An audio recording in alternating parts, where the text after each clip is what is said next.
Bonjour à toutes et tous, j'espère que vous allez bien. J'ai une pensée à vous partager aujourd'hui dans ces moments très spéciaux que nous vivons tous. J'aimerais simplement vous rappeler un passage que vous connaissez très certainement et si vous ne le connaissez pas ou si votre mémoire vous fait défaut, je vous invite à le relire dans Exode chapitre 12. On en lira juste quelques courts extraits.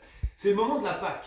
Vous savez que le peuple d'Israël est en esclavage depuis presque 400 ans dans le pays d'Égypte et Dieu va envoyer des plaies sur l'Égypte pour libérer son peuple.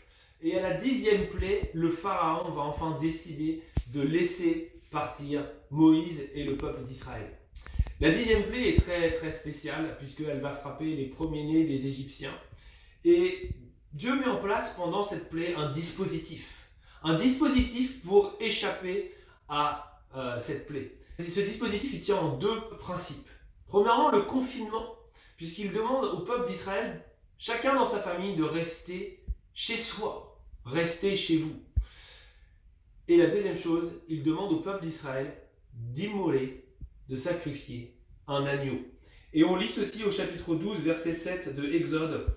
On prendra de son sang et on en mettra sur les deux poteaux et sur le linteau de la porte des maisons, où on le mangera. Et dans la suite de cette lecture, on peut lire au verset 11, « Quand vous le mangerez, vous aurez vos reins sains, vos souliers aux pieds, votre bâton à la main, et vous le mangerez à la hâte. C'est la Pâque de l'Éternel. » Le peuple de Dieu est confiné, mais il doit faire une chose, sacrifier un agneau et disposer son sang sur les linteaux des portes de leur maison. Je crois que nous avons un message qui est clair ici. Alors que nous sommes confinés, nous devons toujours avoir au cœur de notre vie de famille, mais aussi au cœur de notre vie personnelle, le sacrifice de Jésus en mémoire, mais aussi le sacrifice de Jésus actif dans nos vies. C'est-à-dire être toujours au bénéfice de sa grâce, être toujours au bénéfice de son pardon, et nous recentrer sur l'essentiel, sur l'agneau immolé qui ôte le péché du monde, à savoir Jésus. Je crois que ces temps sont spéciaux, sont des moments où on peut chacun rentrer en nous-mêmes, peut-être remettre de l'ordre dans nos vies spirituelles. Je crois qu'on en a tous besoin, de nous recadrer sur l'essentiel.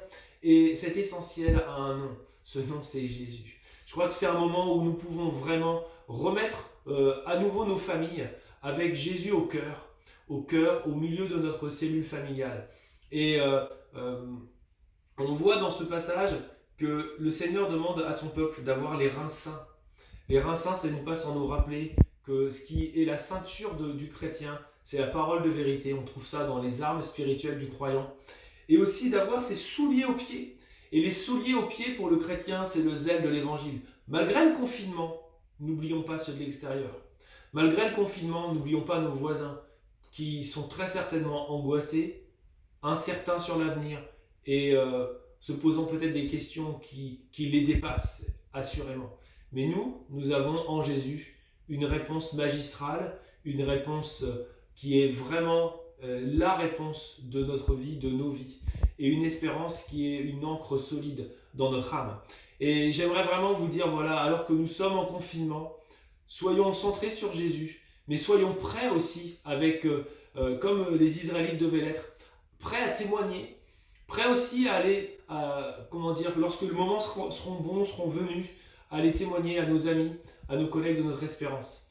Mais aussi pour nous-mêmes, soyons prêts spirituellement dans ces moments de trouble, que nous trouvions en Jésus cette paix et que nous la restaurions si jamais elle était vacillante, cette paix en Jésus.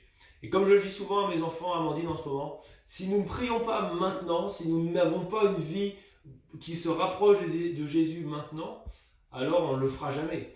Et je crois qu'on a un moment très spécial où nous pouvons réellement nous centrer sur l'essentiel. Alors je vous souhaite, avec toute la famille, on vous souhaite des moments de confinement bénis. Je crois vraiment que c'est un moment qui peut être béni. Bénissant pour aussi les autres, notre entourage, nos voisins, notre voisinage.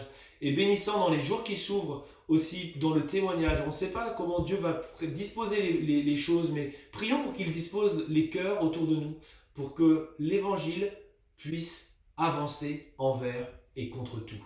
Bonne journée à vous, à bientôt.